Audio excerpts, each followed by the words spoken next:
Sophie Grant is 12 years old, but she's lived a lifetime's worth of loss and disappointment.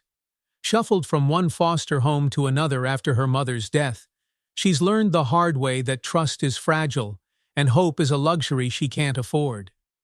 Guarded and defiant, Sophie carries her sketchbook like armor, filling its pages with drawings of a home that doesn't exist, one where she feels safe, wanted, and seen. Judge Matthew Hayes has spent years living a life of order and quiet routine. Respected in the courtroom but lonely in his personal life, Matthew believes he has everything under control until Sophie's case lands on his docket. A chance encounter and an unexpected revelation turn Matthew's world upside down.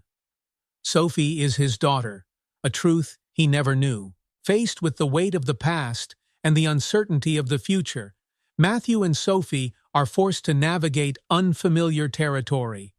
But building trust isn't easy for a girl who's been let down by everyone, or for a man who's spent years hiding from his own regrets. As small moments of unexpected kindness begin to break down Sophie's walls, a fragile bond starts to grow between them. But will it be enough? Can Matthew prove that he's here to stay, even when old fears threaten to tear them apart? And will Sophie allow herself to believe in something as simple and as complicated as family? The courtroom hummed with a low murmur as people shuffled in and out, voices blending into a constant undercurrent of tension and impatience. Sunlight filtered through tall windows, casting streaks of light across polished wooden benches. Judge Matthew Hayes sat at the bench, his shoulders straight, his expression practiced and composed. 20 years in family court had made him an expert at detaching himself emotionally from the cases that passed before him, stories of broken families, troubled children, and lives tangled in hardship. Matthew's eyes scanned the docket for the morning session. His clerk, Lisa, a young woman with meticulous handwriting and a no-nonsense demeanor, handed him the next case file. He took it with his usual air of calm authority, but when his eyes landed on the name printed on the top of the page, he paused. Sophie Grant.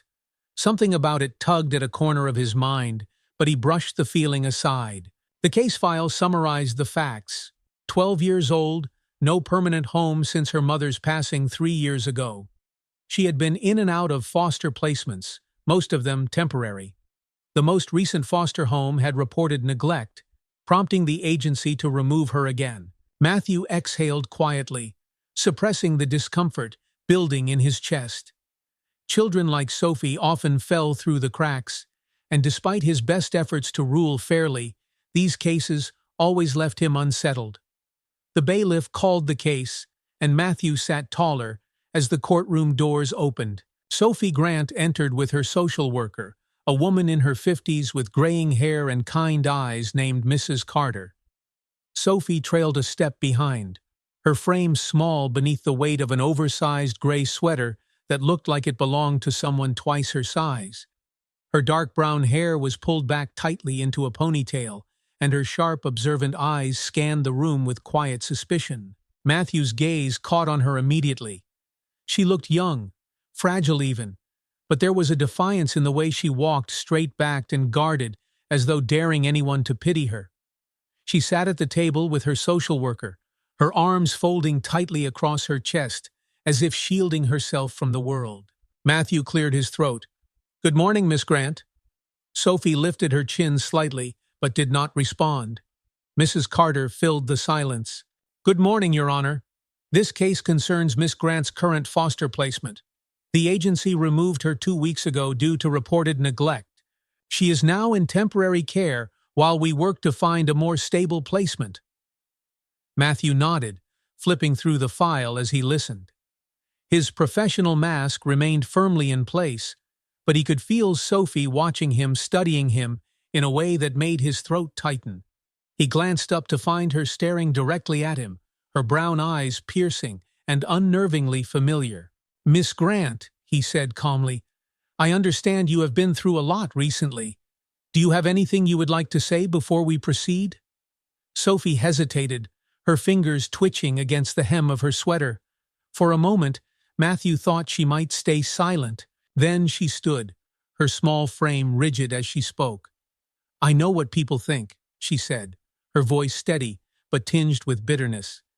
"They think I'm just some kid no one wants, a problem to be passed around." Matthew's brow furrowed. "No one here thinks that, Sophie." She ignored him, her words spilling out like water from a dam. "I've lived in places where they don't care if I eat or sleep. I've done my homework sitting on the floor because there was no bed for me. And every time someone says it will get better, but it never does. They just move me somewhere else." The room went silent. Even the clicking of the stenographer's keyboard paused. Matthew felt a pang deep in his chest. He had heard similar words before, but never spoken with such sharpness, such painful clarity. He watched as Sophie's defiance faltered slightly, her voice softening. "I don't want anyone to feel sorry for me. I just want someone to care, for real." Matthew swallowed hard, surprised by how much her words affected him. The court was not the place for sentimentality, but this child's voice cut through his practiced neutrality like a blade. He leaned forward slightly, folding his hands. "Sophie, I understand you feel let down by the system. I want you to know we are here to find a solution that works for you." Sophie tilted her head, her eyes narrowing. "That's what they all say." Her words struck him more deeply than he expected. Before he could respond, Mrs. Carter cleared her throat, shifting uncomfortably in her seat. "Your Honor, we are actively searching for a more suitable placement. Sophie is an intelligent and resilient child, but she tends to push people away because of her experiences." Sophie shot Mrs. Carter a sharp look. "I don't push people away. They leave." The words hung in the air like a challenge. Matthew felt his chest tighten again. He thought of his own life, how easily he had prioritized his career over personal connections, how solitary his existence had become. He often told himself it was a choice, but hearing Sophie's pain made him wonder. "Sophie," he said gently, "what do you want? If you could decide what happens next, what would you choose?" For the first time, Sophie hesitated. Her bravado cracked, just slightly. She looked down at her hands, her voice small. "I want to stop feeling like I don't belong anywhere."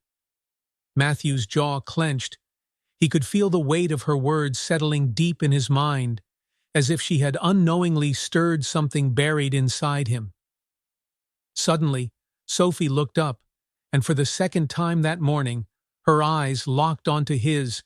"I came here today because I want answers, about my mom, and about you." The air seemed to still. Matthew blinked, thrown off guard. "What do you mean?" Sophie's voice faltered slightly, but she did not back down. "My mom used to talk about someone she cared about, someone named Matt.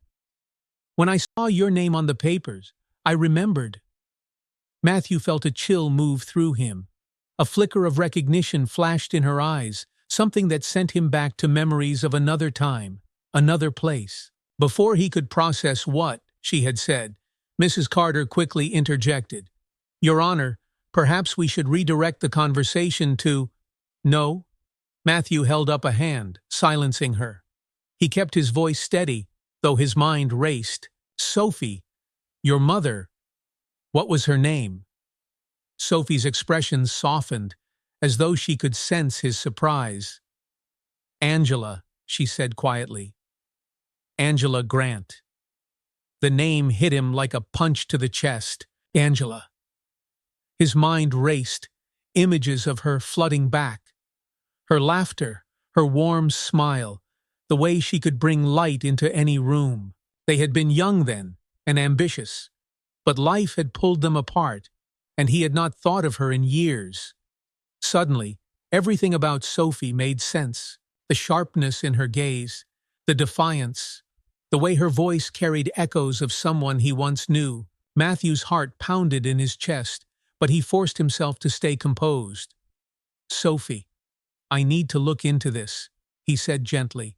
"For now, my priority is making sure you are safe and cared for." Sophie's eyes lingered on his face for a moment longer, before she sat back down, her arms crossed protectively.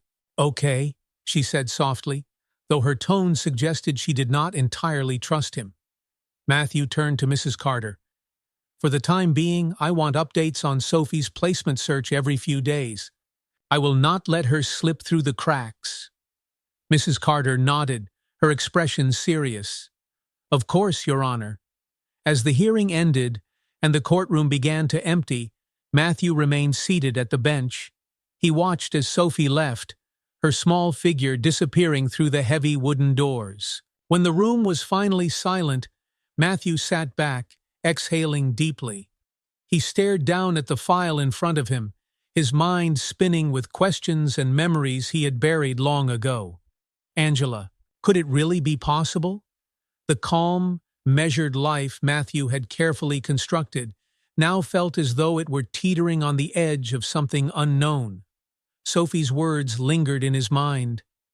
"I want answers." So did he. Judge Matthew Hayes sat at his desk, his chambers eerily quiet after the hum of the courtroom.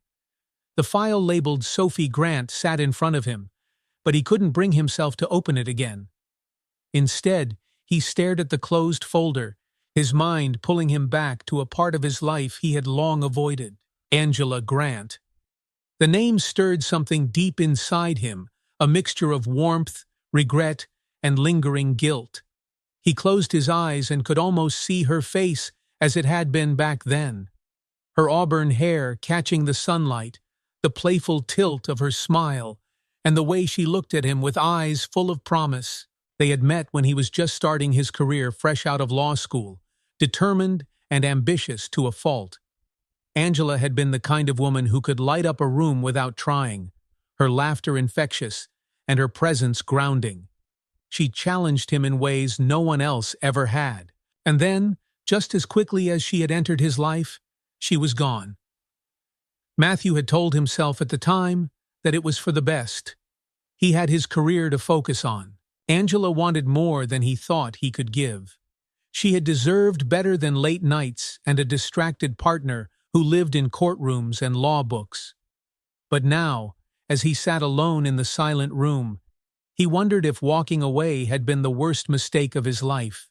A knock at the door jolted him back to the present. "Come in," he called, his voice steady despite the chaos in his thoughts.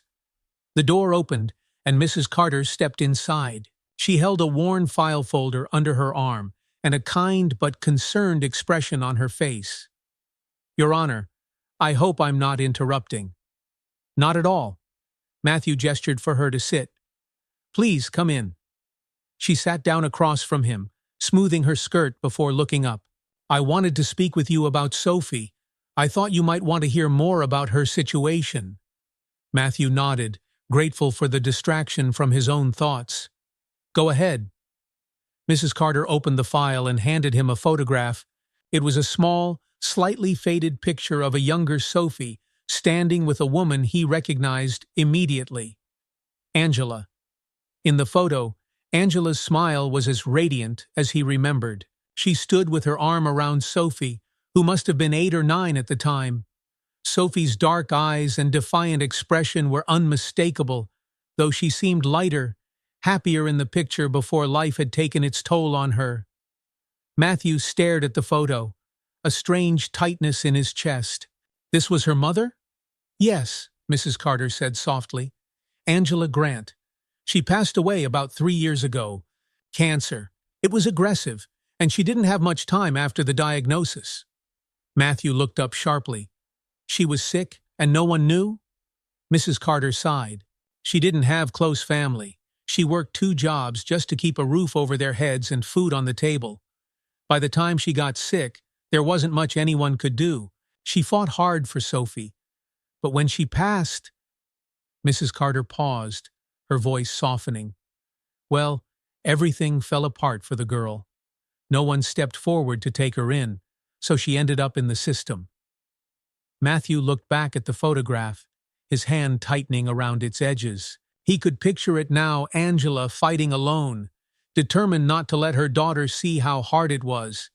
It hurt more than he was prepared for. "Did she ever mention me?" The words escaped him before he could stop them. Mrs. Carter hesitated, watching him carefully. She did. Once. Matthew's gaze lifted sharply. She told Sophie about you when she was little. She said you were a good man, but you didn't know about her. She didn't want to disrupt your life. The room fell silent, those words hitting him harder than anything else she had said. Matthew sat back in his chair, his mind spinning. Angela had never told him. He had no idea, and now, because of his ignorance, Sophie had grown up alone without him, without anyone who could love her the way she deserved.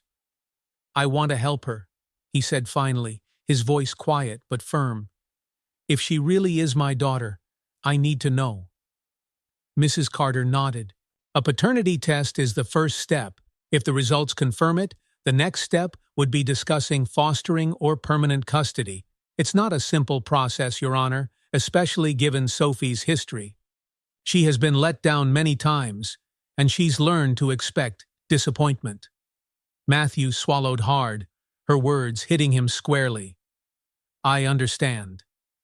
She will push you away at first, Mrs. Carter added. It's her way of protecting herself. You need to be prepared for that. Matthew nodded, the weight of her words settling into his chest. I will be. That night, Matthew returned home to his quiet, sterile house. The space was neat and orderly, a perfect reflection of his life, controlled, solitary, and devoid of warmth. He loosened his tie as he stepped into the kitchen, his footsteps echoing in the stillness. The house had always been a sanctuary after long days in court, but tonight it felt oppressively empty. He poured himself a glass of water and leaned against the counter, staring out the window into the darkening sky. Angela had been gone for 3 years, and in all that time, Sophie had been alone. The thought filled him with a gnawing guilt that would not let go. He thought of Sophie's defiant posture in the courtroom, the way she had spoken with such raw honesty. He thought of her eyes so sharp, so guarded, and how they had seemed to see right through him. He could not shake the feeling that he had failed her without ever realizing it. Walking to the living room, he sank into the armchair near the bookshelf. On one of the shelves sat a small collection of personal mementos photographs, a watch his father had given him, and a framed picture from his early days as a lawyer. He picked it up, his fingers brushing the glass. In the background of the photo, slightly out of focus, stood Angela. She had been there on that day, smiling, happy, proud. Matthew closed his eyes, the weight of everything pressing down on him. What would you think of me now, Angela? He murmured. The question lingered unanswered in the quiet room. The next morning, Matthew arrived at the courthouse earlier than usual. The corridors were still empty, his footsteps the only sound echoing against the marble floors. He sat in his chambers, staring at the file on his desk.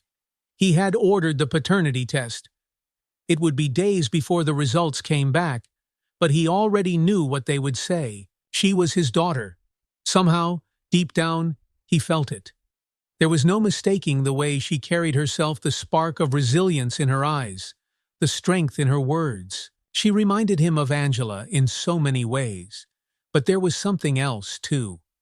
Sophie was not just a reflection of her mother.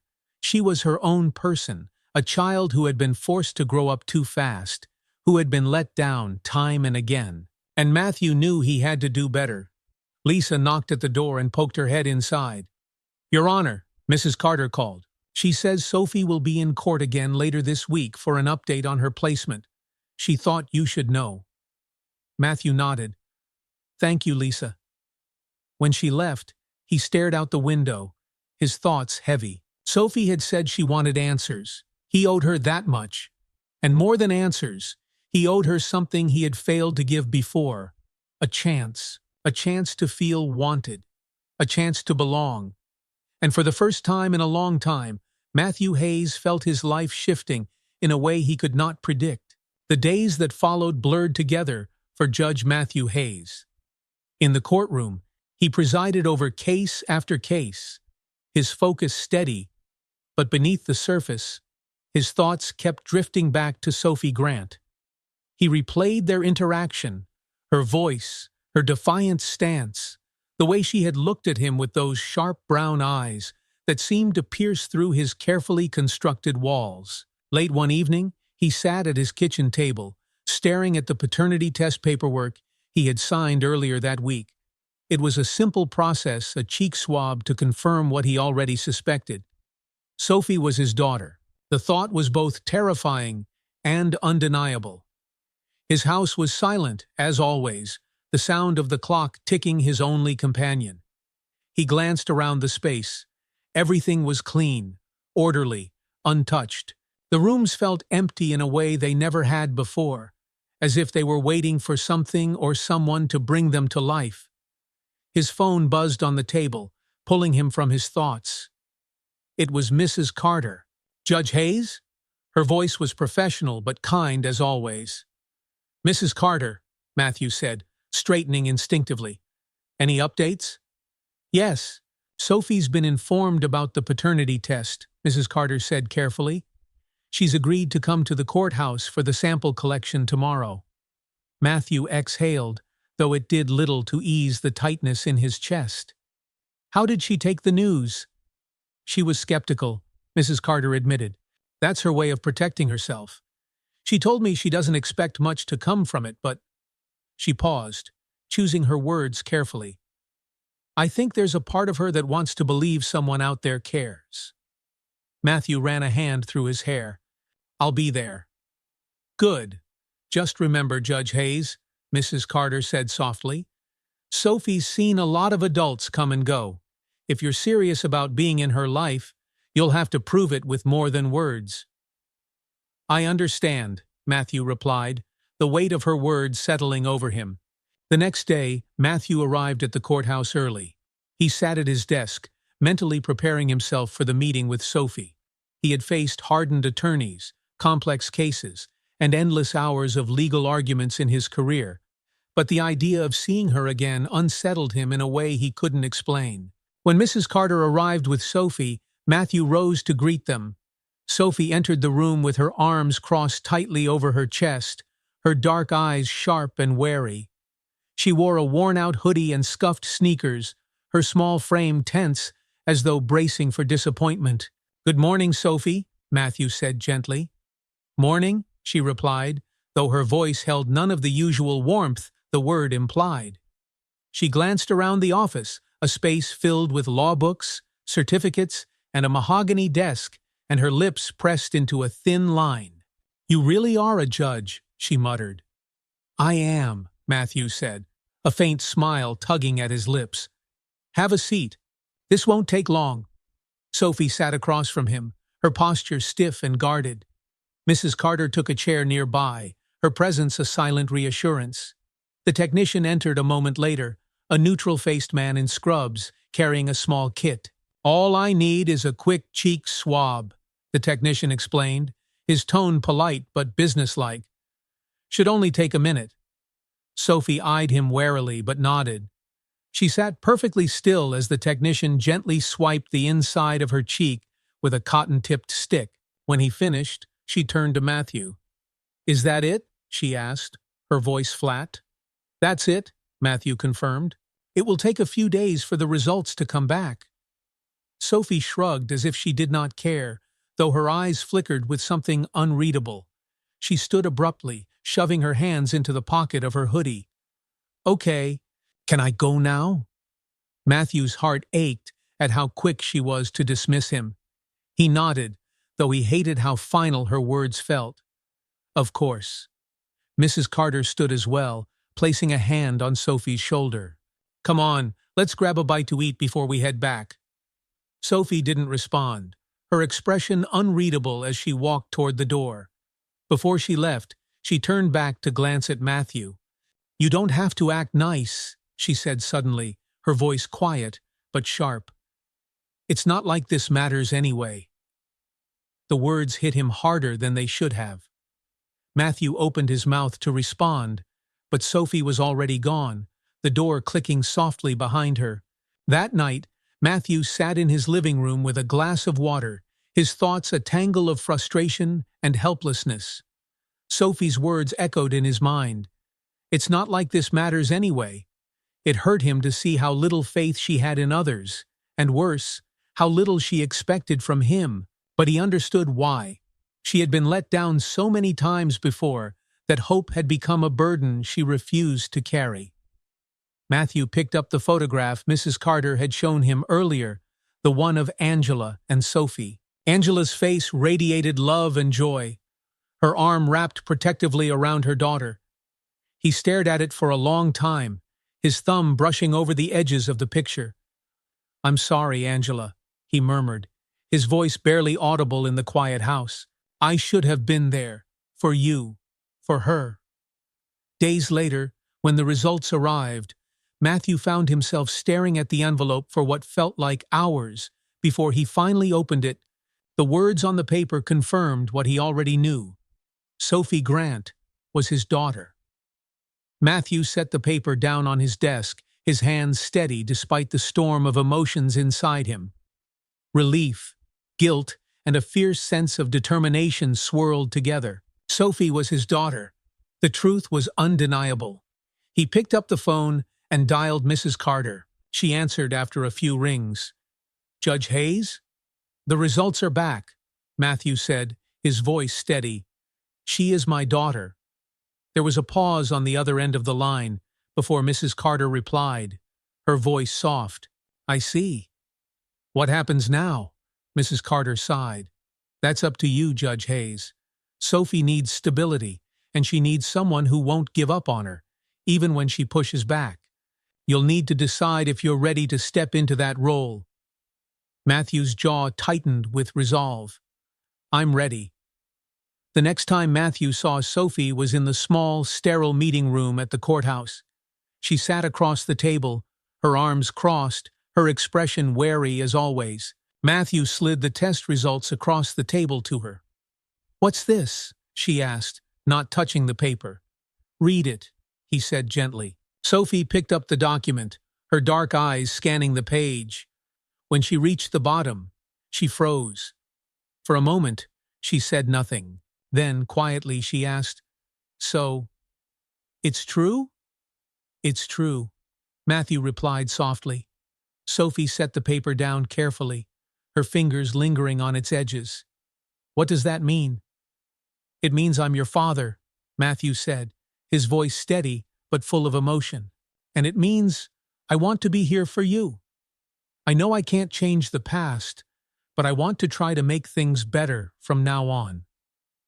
Sophie looked up at him, her eyes narrowing slightly as if testing his sincerity. "Why do you care now?" she asked, her voice sharp with distrust. "You didn't even know I existed." Matthew swallowed hard, feeling the weight of her words. "Because you deserve someone who cares. I may not have known about you before, but I know now, and I'm not going to turn my back on you."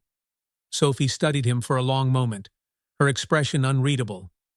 Finally, she shrugged, though her voice was quieter than before. "Okay, we'll see." It wasn't much, but Matthew took it as a start. As Sophie left with Mrs. Carter, Matthew watched her go, his resolve stronger than ever. He had spent years building a life that felt stable, predictable, and controlled. But now, for the first time in a long time, he had something worth fighting for, and he would not let her down. The early morning light poured through the courthouse windows, reflecting off polished floors as Judge Matthew Hayes adjusted his tie. Today felt different, heavier somehow. The knowledge that Sophie was his daughter weighed on him not in a burdensome way, but as a responsibility he had never imagined he would have. For years, Matthew had lived a life governed by rules and routine, his days a predictable stream of court cases and decisions that didn't extend beyond the courtroom walls. But now, everything had shifted. When his office phone rang, Matthew answered it quickly, expecting another case update. Instead, it was Mrs. Carter.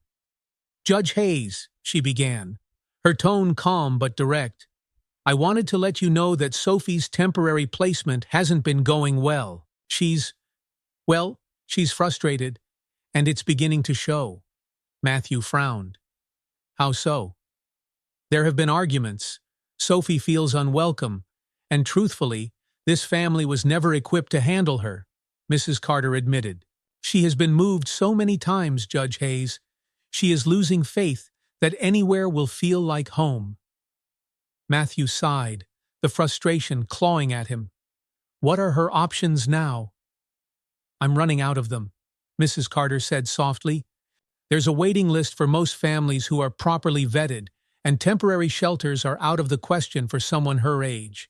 She needs something stable. Her words hung in the air, and for a moment, Matthew was silent. The image of Sophie sitting across from him, her wary expression and guarded tone, flashed in his mind. What if she comes here? Matthew said suddenly, surprising himself. Mrs. Carter paused. What do you mean? I want to take her in, Matthew replied, his voice steady now. I know it won't be easy, but she is my daughter. I can give her a home. Judge Hayes, Mrs. Carter said carefully, this is a big step. You would need to be approved as a foster parent first. It's a process: background checks, home studies, and ongoing evaluations. I understand all of that, Matthew replied, his resolve firm. But I want to start the process now. I'm not turning my back on her. There was a beat of silence before Mrs. Carter's voice softened. I'll get the paperwork started today. You're making the right decision, Judge Hayes, but you should know it will take time for Sophie to believe this is real. I'll show her, Matthew said quietly. One way or another, I'll prove it to her. That evening, Matthew stood in the doorway of what had once been his guest bedroom. The walls were pale pink, an outdated choice left over from when the house was staged years ago. The bed had a floral-patterned comforter, the kind that screamed a failed attempt at warmth. He rubbed the back of his neck, realizing just how out of place the room felt. It wasn't Sophie. What does a 12-year-old girl even like? He wondered.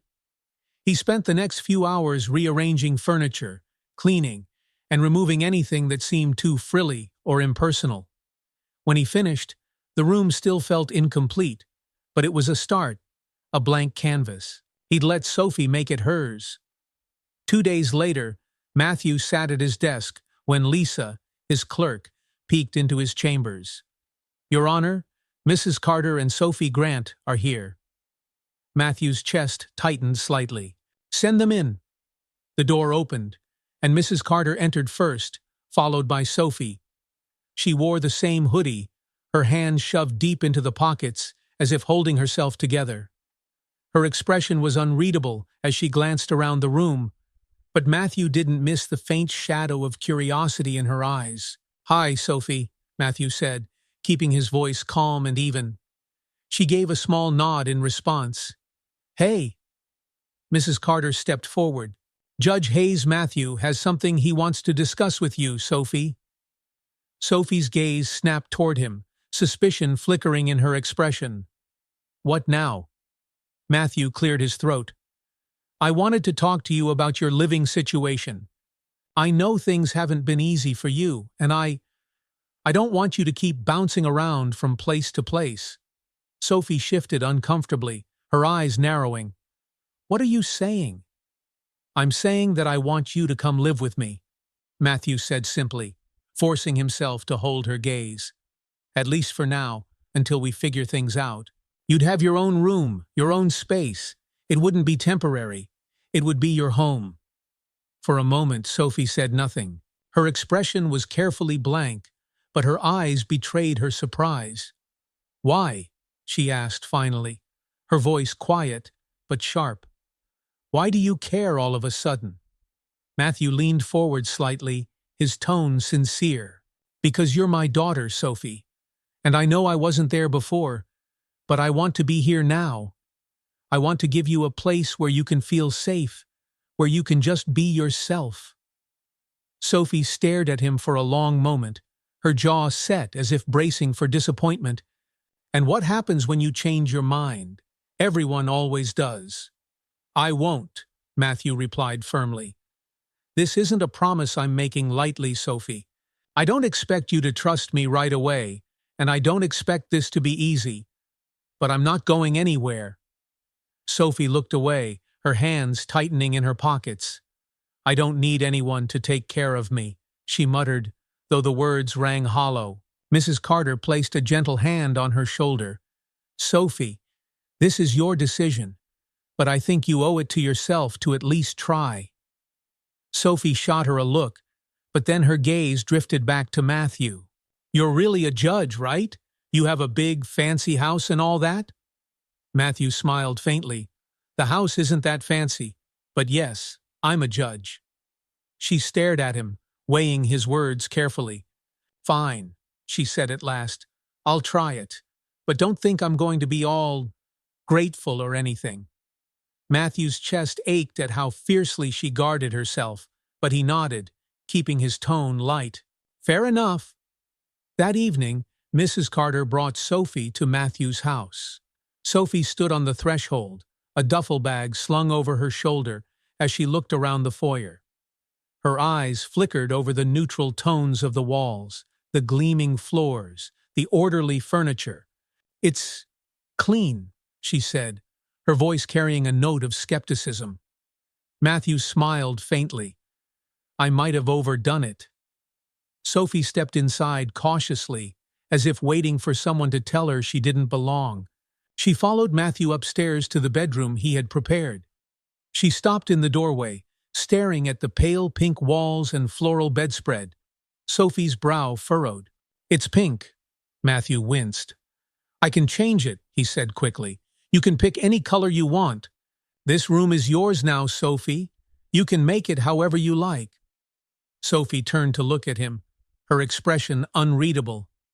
"Okay," she said finally. She dropped her bag on the floor and sat on the edge of the bed, testing it as though expecting it to fall apart. She looked around the room one more time before meeting Matthew's gaze. "You're really serious about this, huh?" "I am," Matthew said quietly. Sophie shrugged, but something in her eyes softened. "We'll see." Matthew watched her carefully, the guarded way she carried herself, the way she seemed unsure whether to hope. He knew trust would not come easily. She had been disappointed too many times before. But as he stood there, watching her settle in, Matthew made himself a promise. He would prove to her that this was real, that this time she wasn't alone. Sophie woke early the next morning, the soft light filtering through the curtains of the room that still felt like someone else's. She sat up in bed, looking around. The pale pink walls stared back at her, a color far too cheerful for how she felt. The room was neat, too neat, as if it were waiting for someone perfect to live there. Not her. Slipping out of bed, she padded toward the window and pulled back the curtain. Outside, the neighborhood was quiet, lined with well-kept houses and manicured lawns. It was nothing like the places she had stayed before.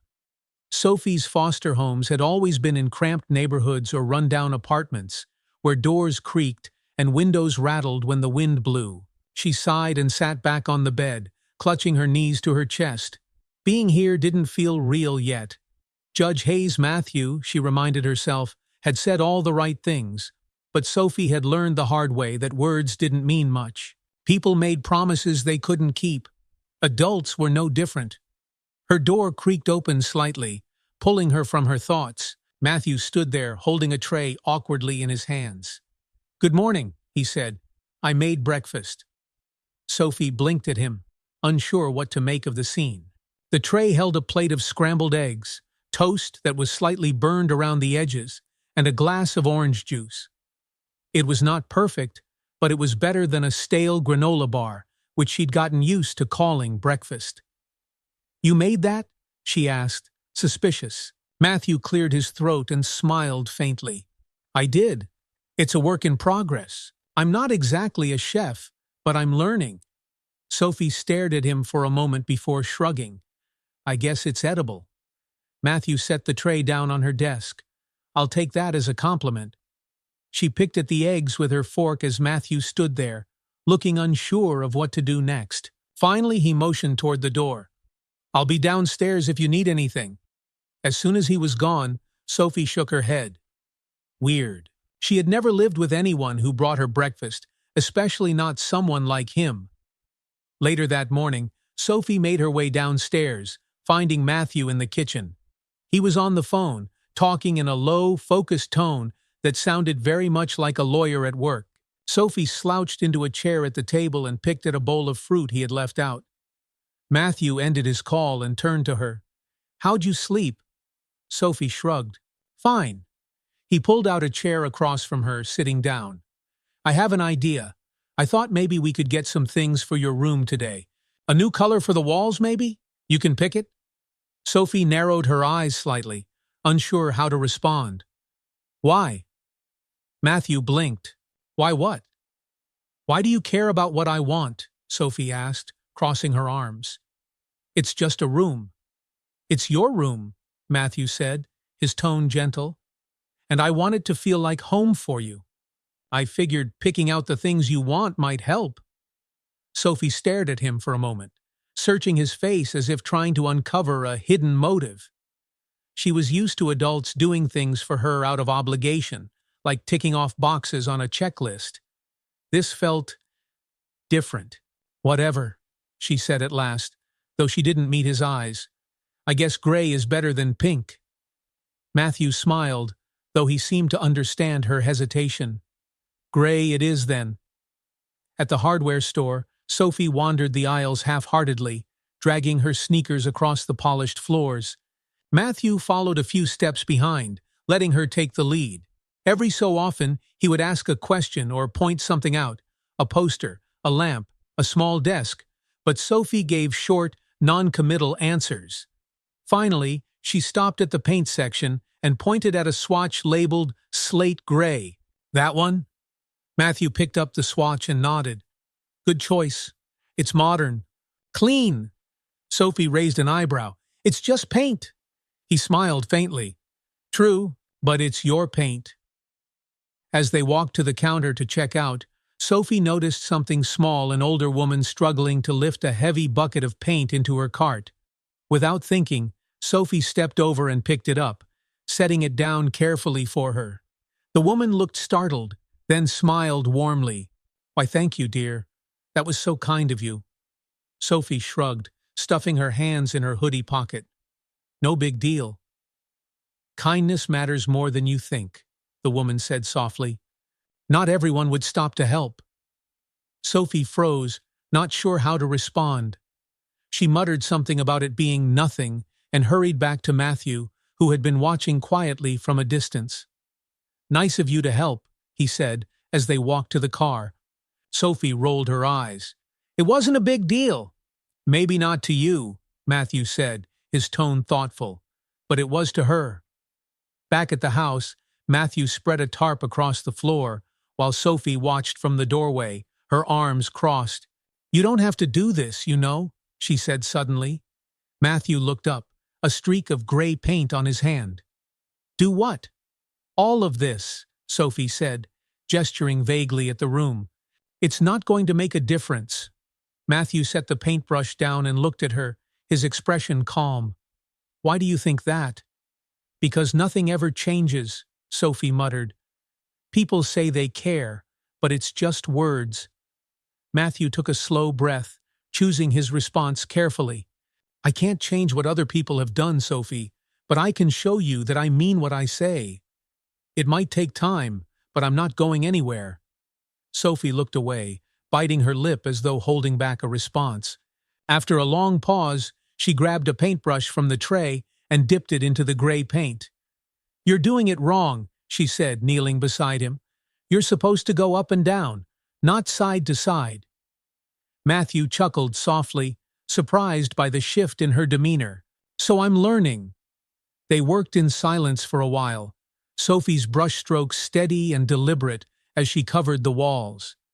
Matthew stole a glance at her every so often, noting the focus in her expression and the way she seemed calmer, even if only for a moment. "Where'd you learn to paint like this?" he asked casually. Sophie shrugged. "One of my foster moms used to do it as a job. She let me help sometimes." Matthew nodded. "Well, you're a natural." Sophie didn't respond, but a faint smile tugged at the corner of her lips. That evening, As the room dried, Sophie sat on the edge of her bed, studying the gray walls. It wasn't perfect. There were uneven spots here and there, but it was better. It felt like something she had helped create, something that belonged to her. Matthew knocked gently on the doorframe. "It looks good." "It's fine," Sophie said, though her tone lacked its usual sharpness. She hesitated, then added quietly, "Thanks." Matthew smiled softly. "Any time." As he turned to leave, Sophie watched him go, her expression thoughtful. She didn't trust him yet, not fully, but maybe, he was different. For the first time in a long time, Sophie let herself wonder what it might feel like to stay in one place, to not have to pack her things again, to belong. The new gray walls in Sophie's room were dry by morning, a cool and even finish that made the space feel calmer, less suffocating. She woke early, sitting cross-legged on the bed and staring at the small collection of things she had unpacked: a sketchbook, a pencil case, and a framed photo of her mother. The picture was slightly worn, the edges creased from being carried for years. Angela Grant smiled warmly from the photo, her auburn hair catching the sunlight, her arms wrapped around a much younger Sophie. Sophie's eyes lingered on the image, her chest tightening. Her mother had always said, "Someday we'll have a place of our own, Sophie, a home where no one can take you away." That day had never come. The soft knock on her door startled her, and she quickly set the picture face down on the nightstand. Matthew stood in the doorway, a steaming mug of coffee in one hand. "Good morning," he said gently. "You're up early." Sophie shrugged, tugging her knees to her chest. "I don't sleep much." Matthew nodded, as though he understood. "Breakfast will be ready soon. I thought maybe we could talk afterward. There's something I want to discuss." "Like what?" Sophie asked warily. Matthew hesitated. "Something important."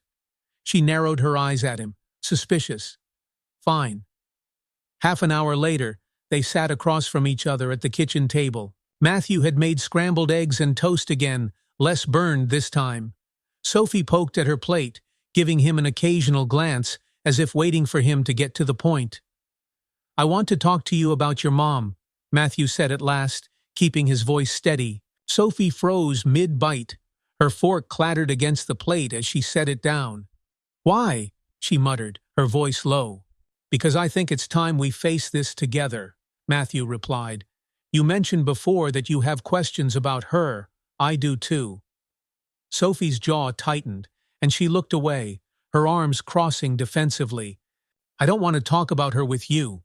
Matthew exhaled slowly, recognizing the tension in her posture. "I know it's hard," he said gently. "But Sophie, she was important to both of us. I don't know everything about what happened after she left, and I'd like to learn if you'll let me." Sophie's gaze flicked back to him, sharp and guarded. "You didn't even know about me. You weren't there when she got sick. What's the point of asking questions now?" The accusation stung, though Matthew knew it was fair. "You're right," he admitted softly. "I wasn't there, and I will always regret that. But I don't want to keep running from the past, especially if it means I can understand you better." Sophie studied him for a long moment, searching for cracks in his words. Finally, she muttered, "What do you want to know?" Matthew kept his tone calm. "What do you remember about her?" Sophie shifted uncomfortably in her chair, but something in Matthew's patience must have softened her resolve, because she spoke, her voice quieter than before. "She was strong," Sophie said slowly. "She worked all the time, but she always made time for me, even when she got sick." Matthew swallowed, his throat tightening. "She sounds like she loved you very much." Sophie nodded. "She did, but she never told me much about her life. Sometimes she'd talk about when she was younger, about someone she used to know." Her voice trailed off, and she glanced at Matthew with faint accusation.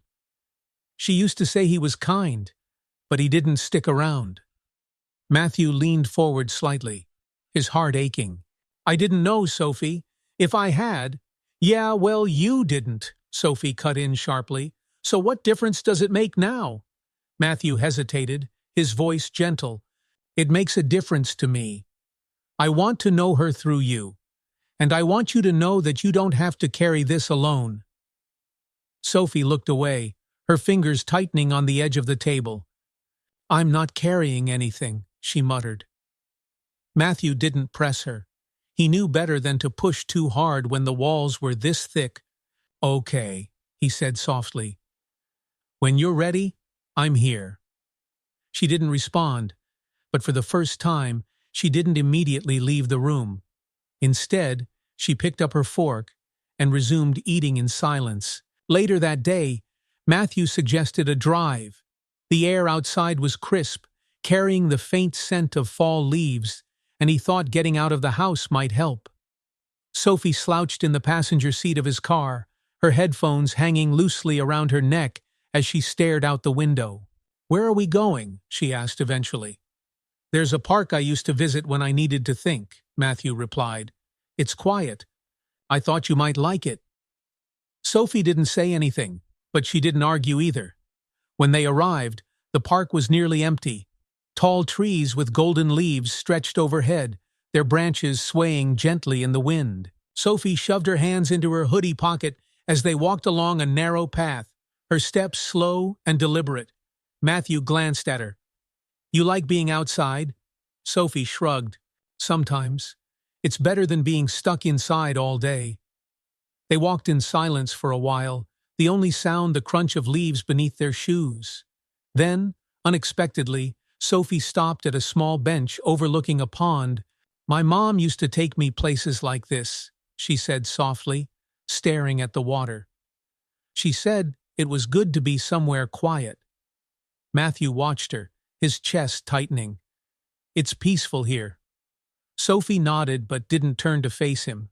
Sometimes I think if I sit still enough, I'll hear her voice again, like she's just out of reach. Her words hung in the air, fragile and full of longing. Matthew didn't know what to say. He wanted to tell her it was okay to feel that way, but he feared saying the wrong thing would shatter the moment. Finally, he sat beside her on the bench. She's still a part of you, Sophie, he said gently. You carry her with you every day. Sophie glanced at him, her expression skeptical. That's what people say when they don't know what else to say. It's what I believe, Matthew replied, meeting her gaze. And it's why I want to know her through you, so I can carry a part of her too. Sophie didn't respond, but she didn't pull away either. Instead, she turned back to the pond, her eyes distant. For a long while, they sat in silence, watching the water ripple gently against the shore. That evening, back at the house, Matthew knocked softly on Sophie's bedroom door. She looked up from her spot on the bed, where her sketchbook lay open on her lap. What? She asked, her tone neutral. Matthew held up 2 mugs of hot chocolate, the faintest smile tugging at his lips. I thought you might want one. Sophie eyed him warily, but she set her sketchbook aside and took the mug he offered. Thanks, she muttered. Matthew sat in the chair by the window, sipping his own mug. The silence stretched between them, but it was not as uncomfortable as before. After a few minutes, Sophie spoke, her voice quiet. Why are you still trying? Matthew looked up. What do you mean? You don't have to care about me, Sophie said, staring into her mug. I'm just extra. You're not extra, Sophie, Matthew said firmly. You're important, and I'm not giving up on you. Not now, not ever. Sophie looked at him, her eyes searching his face as if testing for cracks. She didn't respond, but her gaze softened just slightly. Okay, she said quietly, almost to herself. Matthew smiled faintly. He knew she still didn't trust him completely, but her walls were beginning to crack. It was not much, but it was something. In that quiet room, over mugs of hot chocolate, Matthew realized how far they had come. The shadows of the past still lingered, but they were beginning to face them together. And for the first time, Sophie let herself wonder if maybe, just maybe, she didn't have to carry them alone. The days began to pass with a new kind of rhythm.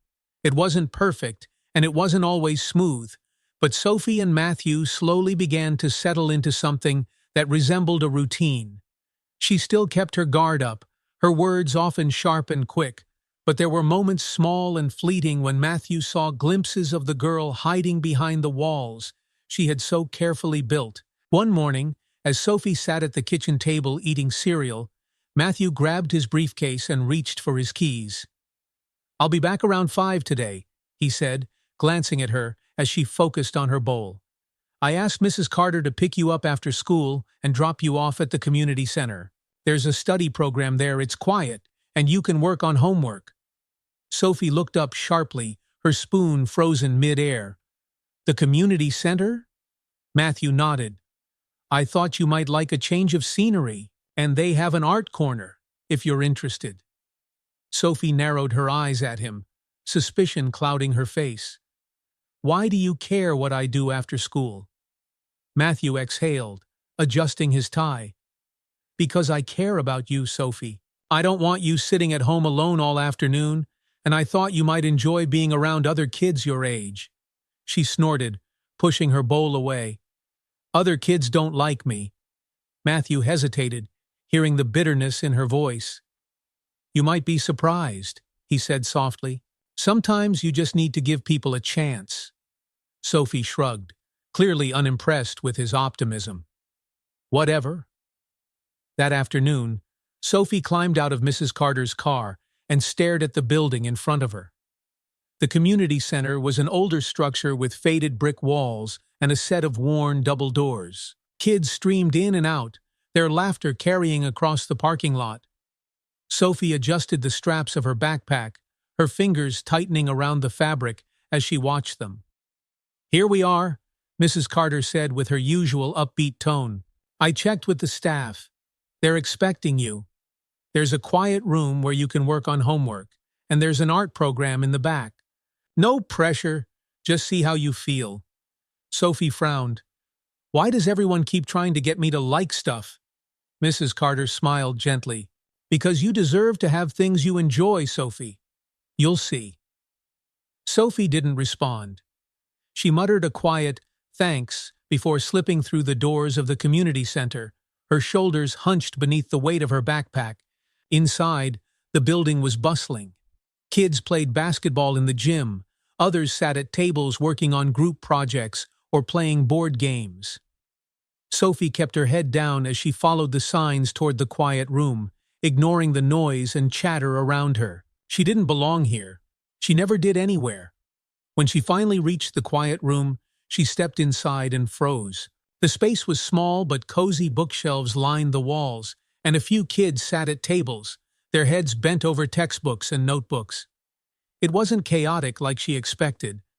It felt calm. She slid into an empty chair near the corner, dropping her backpack onto the table.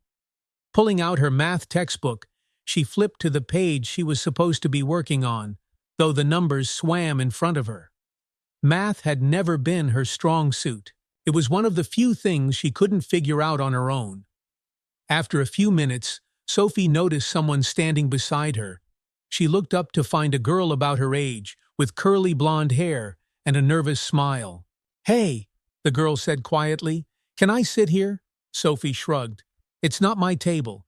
The girl sat down, pulling out a notebook and a colored pencil set. She glanced at Sophie's math book and tilted her head. "You look like you hate math." Sophie scowled at the page. "Because I do." The girl smiled faintly. "Same. I'm Ellie, by the way." Sophie blinked, caught off guard by how casual Ellie was, like it didn't matter that they were strangers. "Sophie," she muttered. Ellie pulled her notebook closer, flipping to a page filled with colorful drawings of animals and flowers. "I'm supposed to be working on a history project, but I got bored. So, I'm drawing instead." Sophie's curiosity got the better of her. She leaned forward slightly, her eyes scanning the intricate sketches. "You're good." "Thanks," Ellie said, her smile growing. "Do you draw?" Sophie hesitated, her fingers twitching. Sometimes. Ellie's eyes lit up. Really? Do you want to show me? No, Sophie said quickly, sitting back in her chair. It's not that good. I doubt that, Ellie replied, her tone cheerful. But okay, let me know if you change your mind. Sophie stared at her, confused by how easygoing she was. Most people didn't bother trying to talk to her after a few minutes, but Ellie didn't seem to care how short her answers were. After a while, Ellie stood. I'm going to the art room. It's in the back. You should come. Sophie shook her head. I'm good here.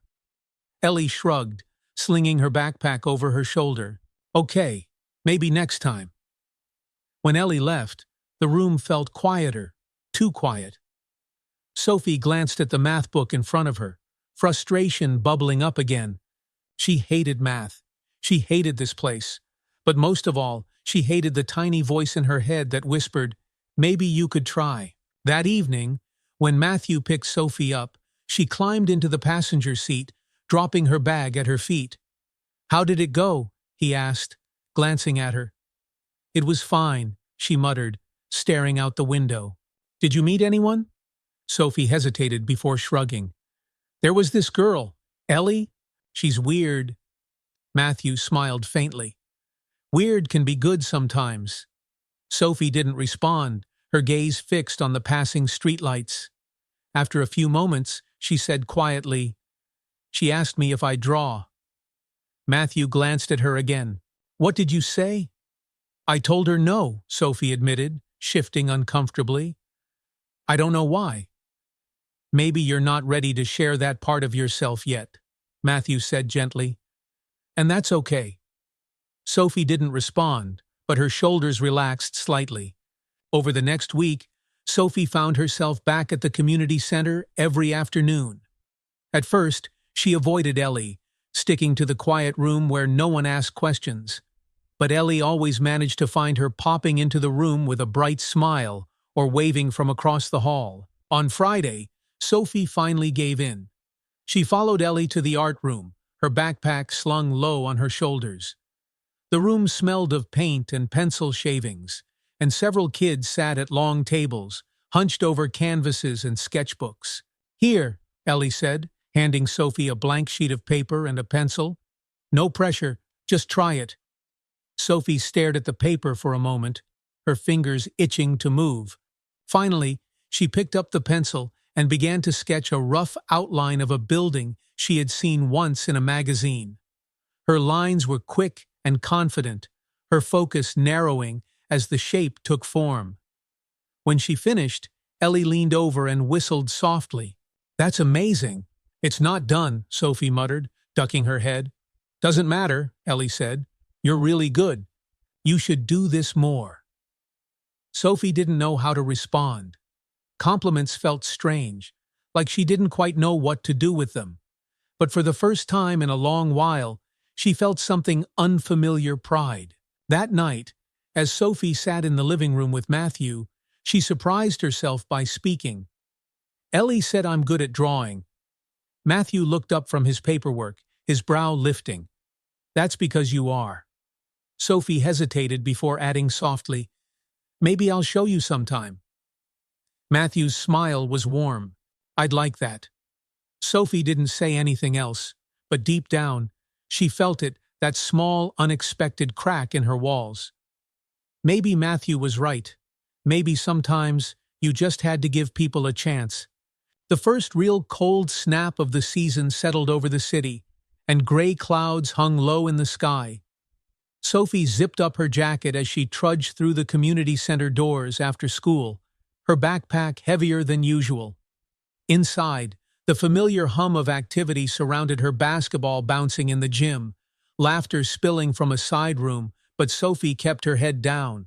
Ellie waved at her from the hallway, a bright grin on her face. Hey, Soph, you coming to the art room today? Sophie hesitated. Maybe later, she muttered. Ellie's smile faltered, but she nodded, unfazed. Okay, I'll save you a spot. Sophie shuffled toward the quiet room, dropping her backpack with a thud onto the table. She pulled out her math homework and stared blankly at the numbers on the page. It wasn't just that she hated math today. Everything felt harder, heavier. Her morning hadn't started well. A boy at school, one of those loud kids who always seemed to know the worst things to say, had made a comment in the lunch line. "Is it true you live with a judge now? Some old guy who felt bad for you?" Sophie had frozen, her tray trembling in her hands. "Guess that's what happens when nobody else wants you," he added with a smirk before walking away. She had managed to hold it together in front of everyone else, her face a practiced mask, but inside, the words had sunk like stones into her chest. She had always known what people thought of her, but hearing it out loud that she was unwanted, just someone people felt sorry for, made it feel real all over again. The community center was supposed to feel safe, but today, even here, Sophie couldn't shake the weight of those words. Matthew arrived home that evening to find Sophie already there, curled up on the couch with her knees pulled to her chest. Her sketchbook sat untouched on the coffee table. "Hey," Matthew said gently, setting his keys down. "How was school today?" Sophie didn't answer. She kept staring at the TV screen, though it was clear she wasn't really watching. "Sophie? Why do you care?" she muttered suddenly, her voice sharp. Matthew froze mid-step, taken aback. "What? Why do you care what happens to me?" she snapped, turning to face him. Her eyes were bright with anger, though Matthew could tell it wasn't just anger, there was hurt, too, buried deep underneath. "You didn't even know I existed until a month ago. Now you're trying to act like you're my dad or something." Matthew's chest tightened, but he kept his voice steady. "Sophie, what happened?" "Nothing," she shot back, her tone defensive. "It doesn't matter. None of this matter. You're just like everyone else. You feel bad for me because I'm some pathetic kid nobody wants." Her words hit him like a punch to the gut. Matthew stepped closer, lowering himself to sit on the chair across from her. "That's not true," he said quietly, "and I need you to know that." Sophie turned away, her arms wrapped tightly around herself. "It doesn't change anything," she muttered, her voice barely above a whisper. Matthew ran a hand through his hair, searching for the right words. "Sophie, you've been let down by a lot of people, and I can't change that. I can't change the fact that I wasn't there for you when you needed someone the most." She looked at him sharply, her voice cracking. "Then stop pretending like you care now." Matthew's voice softened. "I'm not pretending." Sophie stared at him, her expression a mixture of anger, confusion, and something else, something closer to hope, though she fought to bury it. After a long pause, she finally whispered, "Why didn't she tell you?" Matthew blinked. "Your mom?" Sophie nodded, looking away again. "Why didn't she tell you about me? If she really thought you were good or whatever, why didn't she say anything?" Matthew swallowed hard, the familiar guilt settling in his chest. "I don't know," he admitted softly. "I wish I did. Maybe she thought I wouldn't be there for you, or maybe she didn't want to disrupt my life. But that doesn't mean she didn't love you, Sophie." Sophie's voice broke. "Then why did she leave me alone?" The question hung in the air, like a weight. Matthew felt his throat tighten as he watched her, curled up on the couch, trying to make herself smaller. For a moment, he didn't know what to say. Finally, he spoke, his voice quiet. "She didn't want to leave you, Sophie. I know it feels like she did, but she didn't have a choice. She got sick. That wasn't her fault, and it wasn't yours." Sophie said nothing, her head resting against her knees as her shoulders tensed. Matthew leaned forward slightly. "I know it's hard to believe, but you're not alone anymore. I care about you. Not because I feel sorry for you, but because you're my daughter. And I want to be here for you, whether you believe that or not." Sophie didn't respond, but she didn't tell him to leave either. They sat in silence for a long time, the only sound the faint hum of the TV in the background. Eventually, Sophie stood up and grabbed her sketchbook. Without a word, she disappeared into her room, closing the door behind her. Matthew exhaled slowly, leaning back in the chair. He had spent his career finding the right words in tense courtroom moments, but nothing had prepared him for this. Trust couldn't be earned with a single conversation. It would take time longer than he wanted, perhaps, but he wouldn't give up, not on her. That night, Sophie sat on the floor of her bedroom, her back pressed against the side of her bed. She stared at the sketchbook in her lap, her fingers tracing the lines of a half-finished drawing. It was the same building she always drew, tall and strong, with clean lines and wide windows. A home. Her mother's face hovered in her mind, clear as day, her tired smile, her soft voice whispering promises that things would get better. And then, just as quickly, the memory of the hospital room came back. The silence. The emptiness that had followed. Sophie clenched her jaw, blinking back tears. "You didn't have to leave me," she whispered, her voice trembling. She looked down at the sketch again, the pencil lines smudged where her fingers had pressed too hard. The words of the boy at school echoed in her head, louder now in the quiet. "Nobody wants you." But then she thought about Matthew, how he hadn't raised his voice earlier, how he'd just sat there and listened. He hadn't left, not yet. Her mind flashed back to Ellie's drawings at the community center, the way she had smiled without judgment and invited Sophie to sit with her, no strings attached. Maybe not everyone wanted something in return. Maybe not everyone left. Sophie sighed and pulled her knees to her chest. She wasn't ready to believe it yet. Not fully. But maybe she could try. The next morning, Sophie wandered into the kitchen, bleary-eyed and quiet. Matthew sat at the table, reading through a stack of legal briefs with his glasses perched on his nose. He glanced up as she grabbed a banana from the counter. "Good morning." "Morning," Sophie mumbled. She hesitated, lingering near the table. "I think I'll go to the art room at the community center after school today." Matthew set down his papers, surprised but pleased. "That's great. I'm sure Ellie will be happy to see you." Sophie rolled her eyes but didn't argue. "Maybe." "Do you need anything for your sketching?" he asked. "More pencils, maybe?" Sophie looked at him, her expression guarded but curious. "You don't have to do that." "I know," Matthew said with a small smile. "But I want to." For a moment, Sophie didn't say anything. Then she shrugged. "Okay, if you're going to buy some, get the good ones." Matthew chuckled softly. "Deal." As Sophie sat down at the table, peeling her banana, Matthew realized that it wasn't the big moments that mattered most. It was the little ones, the quiet mornings, the small gestures that would help her see he wasn't going anywhere. And slowly, she was starting to believe it. The next few weeks brought a quiet shift between Matthew and Sophie. It wasn't obvious. Not at first, no dramatic gestures or teary confessions. Instead, it was in the small, unexpected moments where her defenses cracked, letting slivers of light shine through. Matthew noticed it when she'd mutter a quick "thanks" under her breath after he made her breakfast, or when she'd quietly ask for his opinion on a sketch. It wasn't much, but it was more than he had hoped for in such a short time. Sophie still spent her afternoons at the community center. Each day, she would return with faint pencil smudges on her hands, her backpack slung low over her shoulders, her expression just a little softer than before.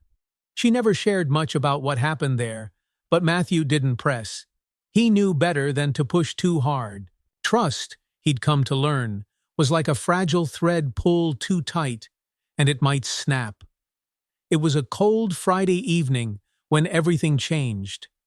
Matthew had just finished a phone call with Mrs. Carter, discussing updates on Sophie's case and his progress toward fostering her permanently.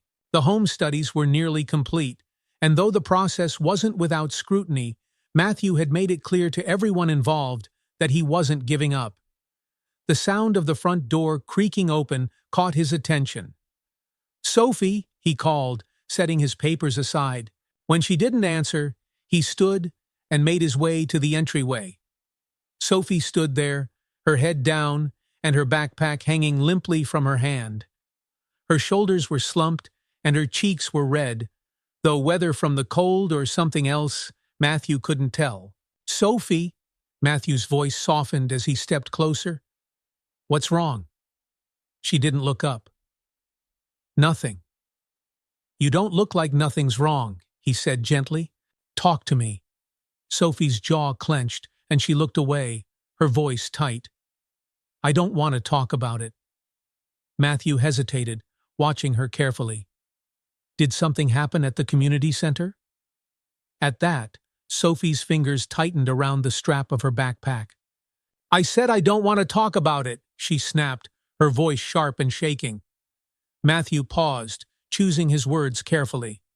"Okay, you don't have to talk about it right now, but I'm here when you're ready." Sophie shot him a glare, her eyes flashing with anger, but there was something else beneath it, something raw and vulnerable. Without another word, she turned on her heel and disappeared up the stairs, her door closing softly behind her. Matthew sat on the couch later that night, his thoughts heavy. He knew something had happened, something that had shaken her. Sophie wasn't one to let her guard slip easily, but when she came through the door earlier, she had looked defeated. His mind went to the boy she'd mentioned before, the one who had teased her about living with him. It was the kind of comment that might seem small to others, but would cut deep for someone like Sophie. He glanced at the clock, 10:32 p.m. The house was quiet, but Matthew couldn't bring himself to sleep. He didn't want Sophie to think she was alone, even if she wasn't ready to talk. Taking a deep breath, he climbed the stairs and knocked softly on her door. "Sophie, you still awake?" There was no answer at first. Then, faintly, he heard her voice. "What do you want?" "I just wanted to check on you," Matthew said, his tone calm. "Can I come in?" A pause. "I guess." He opened the door and stepped inside. Sophie was curled up on the bed, her knees pulled to her chest, and her sketchbook resting beside her. The light on her nightstand was dim, casting soft shadows across the room. Matthew sat down in the chair near the window, leaving space between them. "I'm not going to push you to talk," he said quietly. "But if something's bothering you, I'm here to listen." Sophie didn't say anything at first. She kept her gaze fixed on the edge of her blanket, her fingers twisting the fabric. Finally she spoke, her voice barely above a whisper. "People talk. They always talk." Matthew frowned slightly, leaning forward. "At the center?" She nodded stiffly, her shoulders tense. "Some kid said stuff about me today, about how I don't belong anywhere. How I just go from house to house because no one wants me." Matthew's chest tightened, anger flashing briefly in his eyes, though he forced himself to stay calm. "I'm sorry they said that," he said softly. "It's not like they're wrong," Sophie muttered bitterly. "That's just how it is. I'm just someone people feel bad for." "No, you're not," Matthew said firmly. "What they said wasn't fair, and it wasn't true. You're not just someone people feel bad for, Sophie. You're smart, you're talented, and you're stronger than most people I know." Sophie scoffed, though her voice wavered. "Strong doesn't matter when you're alone." Matthew paused, his throat tight as he watched her. "You're not alone anymore," he said quietly. "I know it feels that way sometimes, but I'm here, and I'm not going anywhere."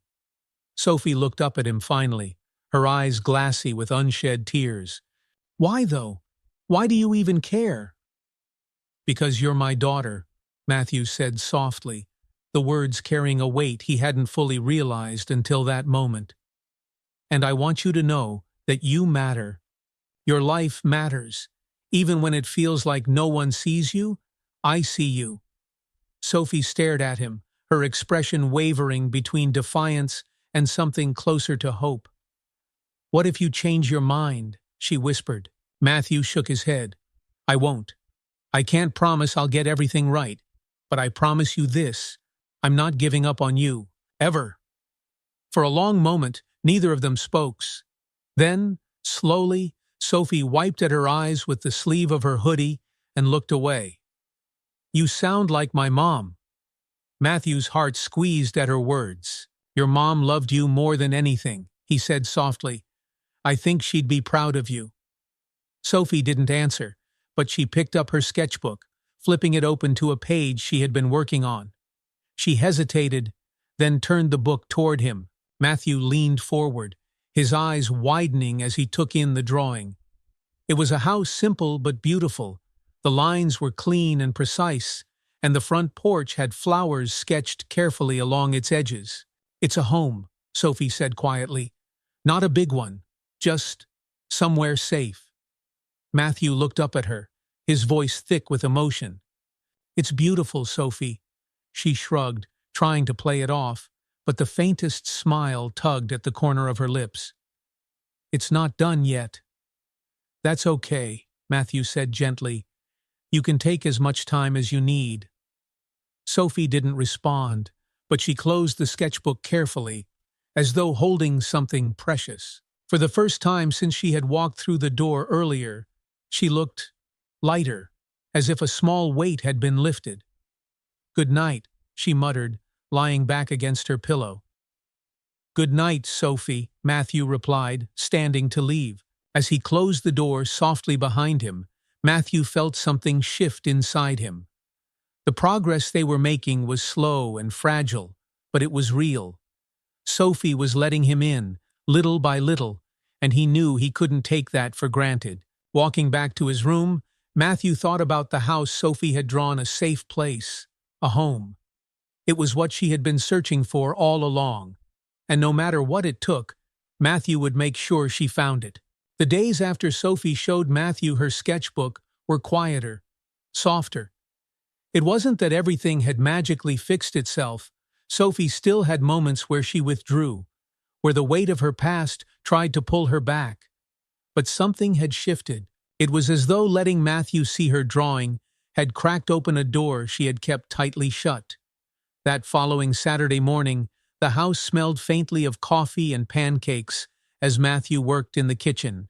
He had woken early, determined to make breakfast before Sophie came downstairs. He had learned a lot in the past month about cooking, about parenting, and about the girl who had stormed into his life like a sudden gust of wind. Sophie appeared in the doorway, rubbing sleep from her eyes. Her oversized hoodie hung loosely on her frame as she leaned against the doorframe. "You're trying to burn pancakes again?" she asked, though the edge in her tone had softened. Matthew glanced over his shoulder with a mock look of offense. "Not this time. I'm improving. Trust me." "I'll believe it when I see it," she muttered, but a faint smirk tugged at her lips. "Sit," Matthew said, sliding a stack of pancakes onto a plate. "You're the official judge of today's breakfast." Sophie sat down at the kitchen table and picked up her fork, inspecting the pancakes carefully. She took a bite, chewing slowly, while Matthew watched her with exaggerated anticipation. "Well?" "They're edible," she said with a shrug, though her smirk deepened. "That's progress," Matthew replied with a grin, pouring himself a cup of coffee. "We can call this one a win." Sophie kept eating, the room falling into a comfortable silence. As Matthew sipped his coffee, he glanced at her, thinking about how far they had come. She was still guarded, but her walls weren't as impenetrable as they had been before. "You know," he said casually, "I was thinking of painting the dining room next. Any chance I could recruit an expert?" Sophie raised an eyebrow. "Who says I'm an expert?" "You did fix all my mistakes the last time we painted," Matthew replied. "You clearly have a gift." She rolled her eyes, though a small, pleased smile crossed her face. "Fine. But you're buying the good paint this time." "Deal." That afternoon, Matthew found Sophie in the living room, sitting cross-legged on the floor with her sketchbook spread open in front of her. She had her pencil poised over the page, her brow furrowed in concentration.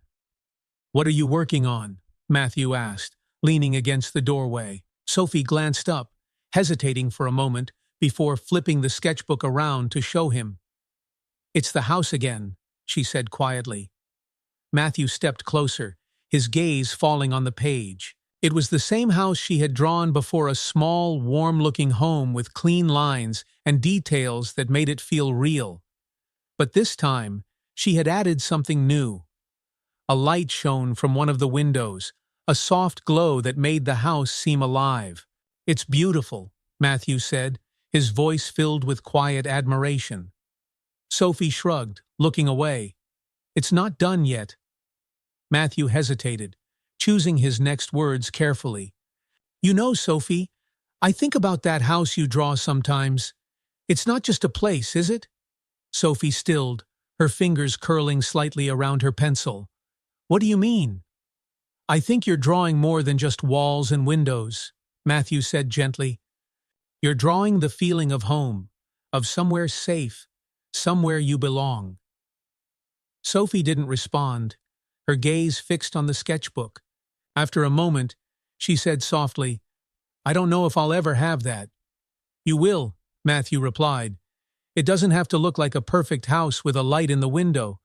Sometimes home is just people, the ones who stay."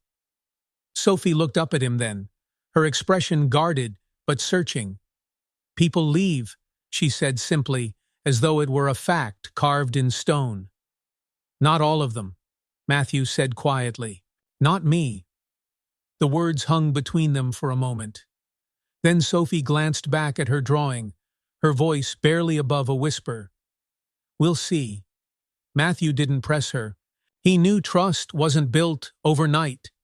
It had to be earned, one moment at a time.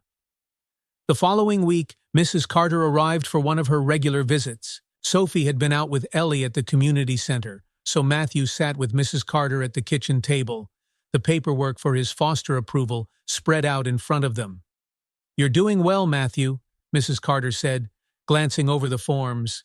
"I've spoken with Sophie a few times, and while she doesn't say much, she's calmer than I've ever seen her. That's a big step." Matthew exhaled slowly, the weight of her words settling over him. "I just want her to feel like she belongs, like she doesn't have to keep waiting for the other shoe to drop." Mrs. Carter smiled faintly. "That's all any kid wants, really. A place where they feel safe, seen."